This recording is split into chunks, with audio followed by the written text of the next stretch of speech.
सबसे अगर कहीं लाभान्वित कोई समाज हुआ है, वर्ग हुआ है, तो हमारी बहनें, माताएं बहनें हुई हैं, जो चाहे गांव के क्षेत्र में हो चाहे शहर के क्षेत्र में। हमें ध्यान होगा कि जनधन योजना जब शुरू हुई थी तो उसको इतना प्रमुखता नहीं मिली थी, लेकिन अब उसका असर साफ दिख रहा है कि किस तरह से करप्शन के मामले में जीरो टॉलरेंस में बड़ी इस योजना बहुत सहायक हो रही है। डायरेक्ट बेनिफिट ट्रांसफर के माध्यम से ये लाभार्थी तक पहुंचना डायरेक्ट। हम लोगों को ध्यान है कि एक समय यहाँ देश में एक ऐसी सरकार थी, कांग्रेस की सरकार थी और प्रधानमंत्री राजीव जी हुआ करते थे। उस समय उन्होंने मंच से अनाउंस किया था कि हम आपको पैसा भेजते हैं, सरकार की ओर से जो योजनाएं आती हैं उसका पैसा भेजते हैं, लेकिन आप तक आते आते वो 15 पैसा रह जाता है, 15% रह जाता है।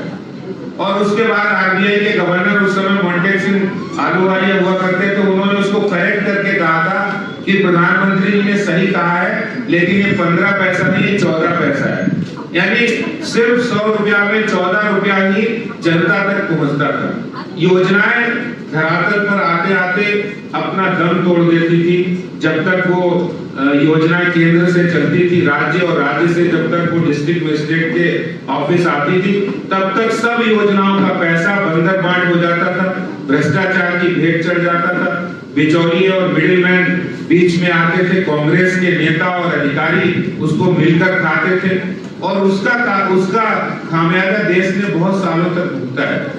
आज प्रधानमंत्री जी के विजन से, उनकी कुशल रणनीति से, उनकी सूझबूझ से हम ये कह सकते हैं कि जो योजना केंद्र सरकार लाती है उस योजना को धरातल पर हम देख सकते हैं साकार रूप में। वो चाहे एक्सप्रेस वे बनाने की हो, वो चाहे हाईवे बनाने की हो, या फिर वो किसी भी समाज को, समाज के पिछड़े से पिछड़े लास्ट मैन तक या अंतिम व्यक्ति तक वो योजना पहुंचे। इसके लिए आज अच्छा खासा इंफ्रास्ट्रक्चर तैयार है और हम ये कह सकते हैं अभी प्रधानमंत्री जी का जन्मदिन आने वाला है 17 सितंबर।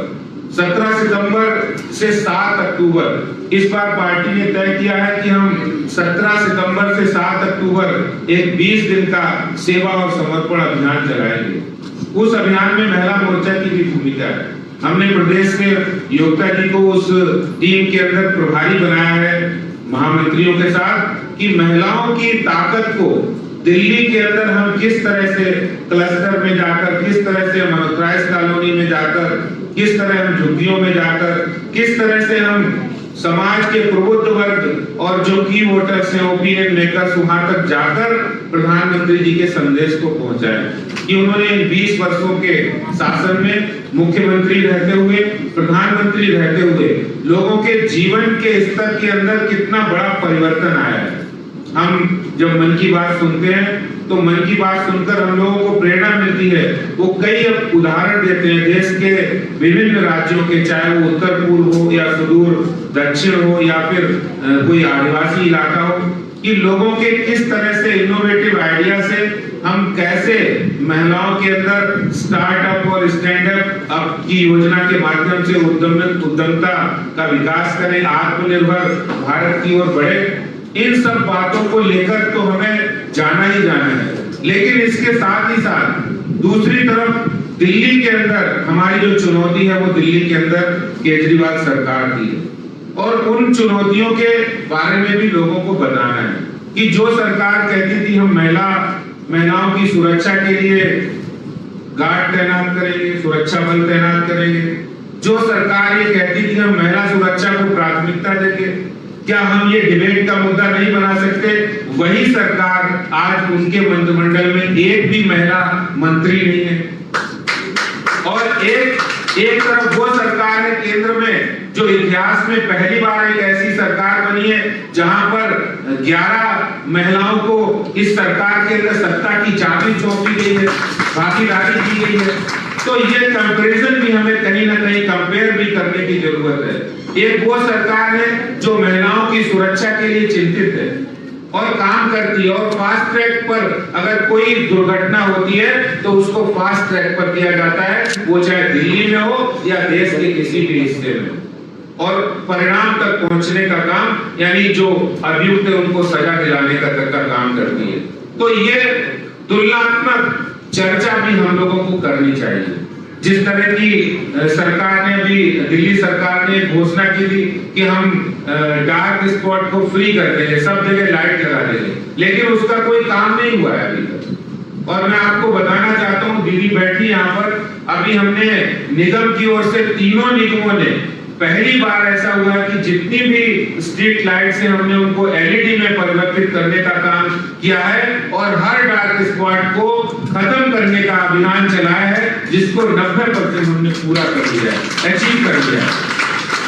और उसमें बहुत बड़ी संख्या में हमारे जितनी भी जो कंप्लेंट्स आती है उसको पूरा कर रहे हैं।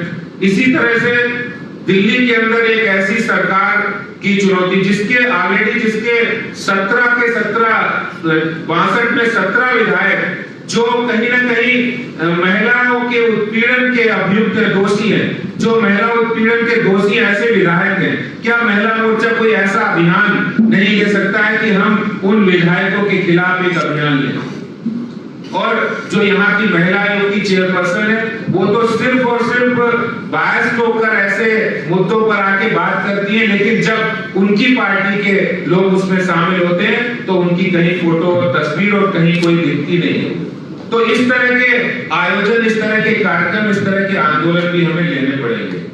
जैसे दिल्ली सरकार के खिलाफ हालांकि महिला मोर्चा ने बहुत सारे आंदोलन में अग्रणी भूमिका निभाई है। आने वाले समय के अंदर जो हमारी चुनौती है कि हम समाज के उन वर्गों तक पहुंचे जहां भारतीय जनता पार्टी या प्रधानमंत्री नरेंद्र मोदी जी की केंद्र सरकार की नीतियों और कार्यक्रमों के बारे में जानकारी नहीं है। जैसे मैं प्रधानमंत्री गरीब कल्याण योजना, ये योजना पूरी तरह से केंद्र सरकार की है। देश में 80 करोड़ और दिल्ली के अंदर 74 लाख लोग इसके लाभार्थी हैं।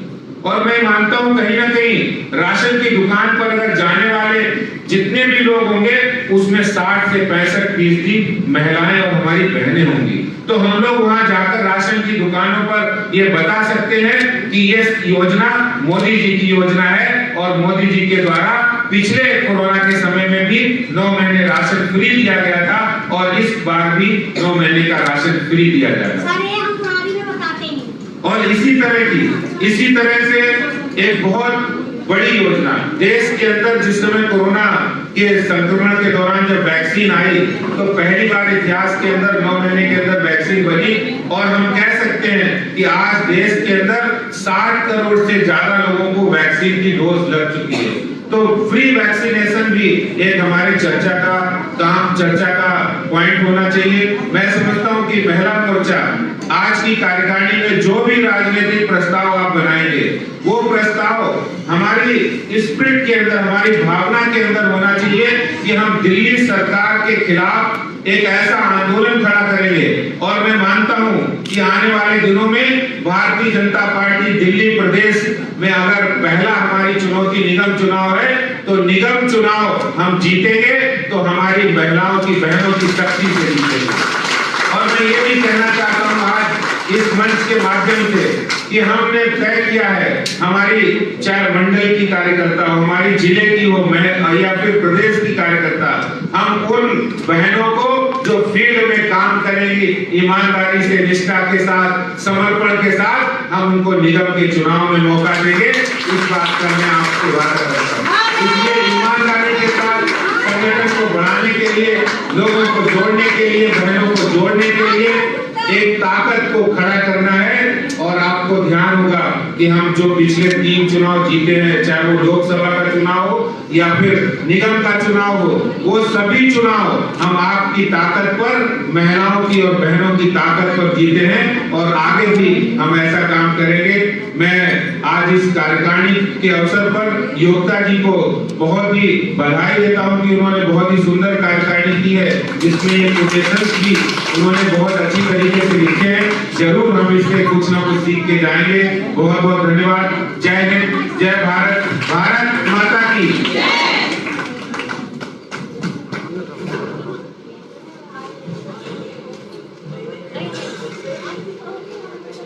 धन्यवाद अध्यक्ष जी आपके मार्गदर्शन के लिए। आपने हम बहनों से जिस सशक्त पार्टी विस्तार में हम उसे यशस्वी तरीके से पूरा करेंगे, ये आपको विश्वास दिलाते हैं।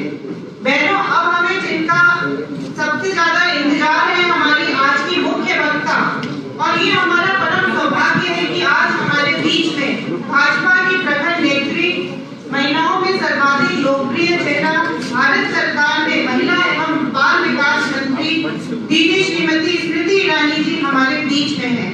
दीदी, आपका वंदन, अभिनंदन और समस्त कार्यकारिणी सदस्यों की तरफ से स्वागत है।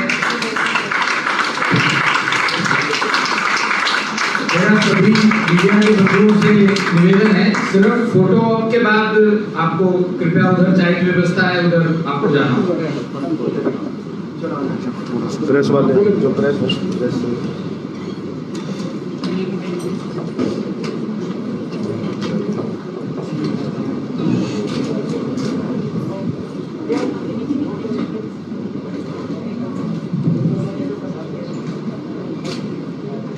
मीडिया के सभी बंधुओं से निवेदन है, पर्याप्त फोटोग्राफ हो गए। मीडिया के सभी साथियों से निवेदन है, कृपया फोटो लेने के बाद आप एक बार इसको पार्टी की